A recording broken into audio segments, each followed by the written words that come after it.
नमस्कार, मैं श्यामगिरी। आप देख रहे हैं टीवीटीएफडी इंडिया। टीवीटीएफडी इंडिया में आप सभी दर्शकों का स्वागत है।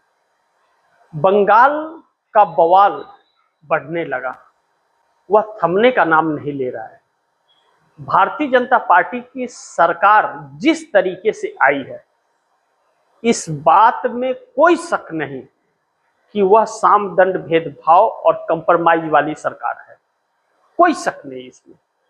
और जिस दिन रिजल्ट आया है, उस दिन से जो बवाल हुआ है बंगाल के अंदर, वह थमा नहीं है, बल्कि वह और धारदार होता जा रहा है। यह दुर्भाग्य है। कोई भी सरकार हर राज्य की और देश की होती है। राज्य की सरकारें राज्य के लिए होती है और देश की सरकारें पूरे देश के लिए होती है।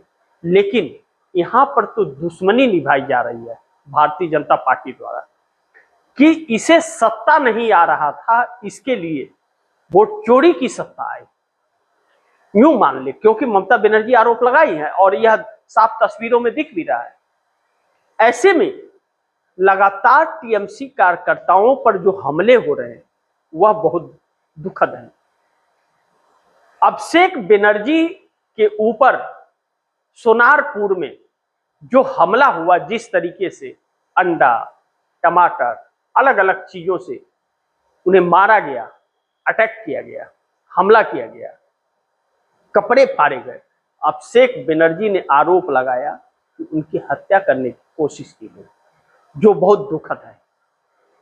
हालांकि ऐसा बिल्कुल नहीं होगा, यह आरोप गलत है। लेकिन उनको हरासमेंट और उनको सबक सिखाने के लिए मारा गया, अगर मारपीट भी की गई है तो वह गलत है। और मारपीट तो की ही गई है, कपड़े फाड़े गए, मारा गया है उनको, बकायदे मारते हुए फोटो तस्वीरें हैं, सब कुछ है। हेलमेट पहन के उन्हें निकलना पड़ा प्रशासन, लेकिन नजर नहीं आया। प्रशासन नजर नहीं आया। जो अभिषेक बनर्जी इस देश का सांसद है बंगाल का, उस व्यक्ति के साथ यह हाल हो रहा है, तो आम टीएमसी कार्यकर्ता के साथ क्या हो रहा होगा बंगाल में? भारतीय जनता पार्टी इसका जवाब देगी? नहीं देगी, क्योंकि यह नफरत वाली पार्टी है। लेकिन बंगाल के अंदर जो हो रहा है, ममता बनर्जी जब सत्ता में आई तो लेफ्ट के साथ क्या की, वह भी ऐसे ही की थी। लेकिन इसका मतलब यह नहीं कि कोई भी यही कार्य करेगा। इसके लिए भी कहीं की भी जनता सरकार नहीं चुनती है। लेकिन जिस तरह टीएमसी के भी कार्यकर्ता टीएमसी के खिलाफ हो गए, यह बहुत चिंताजनक है। लेकिन टीएमसी के कार्यकर्ता क्या अपनी सहूलियत से हो गए हैं भाजपा के साथ, या फिर डर से हो गए हैं? यह डर का माहौल है और डर से यह सब कुछ करवाया भी जा रहा है, इस तरह का आरोप लग रहा है, जो बहुत चिंताजनक है। अब ममता बनर्जी सड़क पर उतरने की तैयारी में है। वह बंगाल के अंदर धरना प्रदर्शन पर बैठे। अब चुनौती ममता बनर्जी के पास यह है कि जो हार गई हैं, और ममता बनर्जी के ऊपर भी क्या ऐसे ही हमले होते हैं, या फिर वहां एक समानता, महिला का सम्मान किया जाता है। लेकिन यह भी तो गलत है कि महिला का सम्मान हो और पुरुष का सम्मान नहीं। यह कैसी सरकार? लेकिन ममता बनर्जी का सम्मान होता तो एफआईआर होता क्या? शुभेंदु अधिकारी सरकार ने एफआईआर कराया है कि सनातन का अपमान किया है। यह बहुत धर्मी है पाखंडी लोग। अब ऐसे में बंगाल के अंदर मुस्लिम को सताया जा रहा है, नमाज पढ़ने के लिए मना। बंगाल के अंदर बुलडोजर चलाया जा रहा है। जब रिजल्ट आने के बाद ही, पूरा रिजल्ट भी नहीं आया, उसके पहले से बुलडोजर शुरू हो गया, मारपीट, लड़ाइयां शुरू हो गई। लेकिन प्रशासन कहीं नजर नहीं आता। और बीजेपी के लोग अभी पीटे जाने लगे ऐसे ही, तो तुरंत मिलिट्री भी पहुंच जाएगी, जो बहुत चिंताजनक है। अब ममता बनर्जी को पूरी तरह से तोड़ने का और खत्म करने का भारतीय जनता पार्टी ने दांव चल दिया है। पार्टी भी तोड़ी जा रही है। 20 सांसदों को भाजपा में मिलाने के लिए भी यह सब किया जा रहा है। यह सब डर दिखाया जा रहा है कि अभिषेक बनर्जी को अगर पीटा जा सकता है, उनके ऊपर अटैक हो सकता है, तो बाकी एक नॉर्मल सांसद के ऊपर भी यह चीजें हो सकती है, बड़ी बात नहीं है। यानी कि अब डरा धमका करके, और जो मोदी जी कहते हैं करपटी पर कट्टा, उसके थ्रू भारतीय जनता पार्टी में नेताओं को लाने का कोशिश किया जा रहा है और पूर्ण बहुमत एकत्रित करने का। लेकिन इसी बीच नीट एग्जाम पेपर लीक को लेकर लाखों लोग सड़क पर उतर गए हैं। पानी को लेकर के लोग सड़क पर हैं, पेपर लीक को लेकर के बच्चे हैं। 16 लाख बच्चों ने सड़क पर उतर करके सरकार को दिखा दिया है कि तुम्हारी ईंट से ईंट बजा देंगे। और शिक्षा मंत्री धर्मेंद्र प्रधान का इस्तीफा तो चाहिए ही, प्रधानमंत्री का भी इस्तीफा चाहिए। अब यह छात्रों की मांग हो गई है। करोड़ों की संख्या में राहुल गांधी के पीछे जेनजी खड़ा हो गया है, जो नरेंद्र मोदी सरकार को डराने लगा है। क्या भाजपा के अंदर दम है कि अभिषेक बनर्जी के साथ जो किया राहुल गांधी के साथ खड़े हो जाए? आरएसएस और भाजपा का वजूद समाप्त हो जाएगा जिस दिन ऐसा भाजपा ने कर दिया। लेकिन अगर राहुल के साथ में ममता के साथ क्यों ऐसा? क्या सिर्फ लोकल होने की वजह से? क्या इसको लेकर के न्यायपालिका को स्वतः संज्ञान नहीं लेना चाहिए कि ऐसे जब इस देश का एक सांसद भी सुरक्षित नहीं है, एक पार्टी का राष्ट्रीय अध्यक्ष भी सुरक्षित नहीं है, तो फिर इस देश में कौन सुरक्षित है? फिर आम कार्यकर्ताओं के साथ क्या हर्ष हो रहा होगा? कल को भारतीय जनता पार्टी हारने के पास उसके साथ ऐसा ही हुआ तो यह भेदभाव का राजनीति जो है हमारे देश को निगल रही है और हमारे देश पर हजारों सवाल खड़ा कर रही है। इसे ही कहते हैं कि लोकतंत्र का गला घोट लेना। अब ऐसे में भारतीय जनता पार्टी बहुत बुरी तरह से फंस गई है। एक तरफ छात्र सड़क पर आकर के सरकार के इस्तीफे मांग रहे हैं और दूसरी तरफ एनडीए गठबंधन के अंदर बड़ी टकराव चल रही है। राहुल गांधी ने जैसे खूंटा गाड़ दिया है चट्टान की तरह और सामने खड़े हो गए और नरेंद्र मोदी दुम दबा करके भाग रहे हैं क्योंकि इनके पास रास्ता नहीं है। क्योंकि जिस जेनजी ने सरकार बनाई थी मोदी की और सरकार में ला करके रखी थी, वही जेनजी इनको सरकार से हटाने के लिए तैयार हो गई है। ऐसे में फकीर का झोला तो उठेगा ही, लेकिन फकीर किस तरह से जाएगा यह भी देखना महत्वपूर्ण होगा।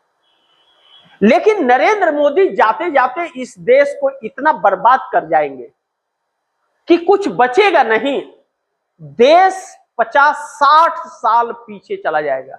वैसे भी 40 से 50 साल पीछे तो जा चुका है। लेकिन बात यही नहीं रुक रही, बात यहां से शुरू हो रही है। अब नीतीश कुमार ने भी शिकंजा कसना शुरू कर दिया। नीतीश कुमार ने भी बिहार के अंदर सरकार का रिपोर्ट कार्ड लेना शुरू कर दिया है। सरकार पर भरोसा नहीं, सरकार पर अपना कमान स्थापित कर दिया है कि सरकार कैसे चलेगी तय नीतीश कुमार करेंगे। दिल्ली बैठे हुए अमित शाह और मोदी की रिमोट से नहीं होगा। भारतीय जनता पार्टी बेचैन सी हो गई है और ऐसा नहीं किया। और जिस दिन इस नियम को तोड़ने की कोशिश भाजपा ने की या सम्राट चौधरी ने, उस दिन 85 एमएलए और 12 सांसदों की ताकत नरेंद्र मोदी को दिखेगी बिहार में। यह फैसला नीतीश ने कर लिया है। लेकिन दूसरी तरफ चंद्रबाबू नायडू, उनको जिस बात का डर था वही हो रहा है। वह चाहते थे कि जेनजी इतना आक्रोश न हो, नरेंद्र मोदी ऐसा कोई भी काम न करे कि जिससे जेनजी का धैर्य टूट जाए, क्योंकि जेनजी का धैर्य टूटने का मतलब है छात्रों का कि सरकार का तख्ता पलट। और वही काम नरेंद्र मोदी ने किया। चंद्रबाबू नायडू ने अपने अल्टीमेटम में कहा कि छात्रों की बात मान लीजिए, किसानों की बात सुन लिया कीजिए, इनसे पंगा मत लीजिए। और इन्हीं को लेकर आधार बना करके राहुल गांधी ने कहा था कि सरकार गिर जाएगी 1 साल के अंदर। और यहीं पर नरेंद्र मोदी ने तानाशाही दिखा दी कि राहुल गांधी कह रहे हैं सरकार गिर जाएगी, मैं तो बिल्कुल नहीं सुनूंगा, और पंगा ले बैठे। सरकार ने कहा कि हवाई जहाज से, फाइटर जेट से जाएगा पेपर। मतलब यह सरकार अगर बेवकूफ है तो पब्लिक बेवकूफ थोड़ी है। पेपर कराएंगे, ऑनलाइन कराने की बात कर रहे हैं, और पेपर फाइटर जेट से जाएगा। सोचिए जब ऑनलाइन पेपर होगा कंप्यूटराइज, तो जहाज का क्या मतलब। और वायुसेना और मिलिट्री का इस्तेमाल कर, सेना का इस्तेमाल करेंगे। यह सरकार का पाखंड छात्रों ने पकड़ लिया। कहा कि बस करो महाराज, तुम पहले इस्तीफा दो, झोला उठाओ, निकलो।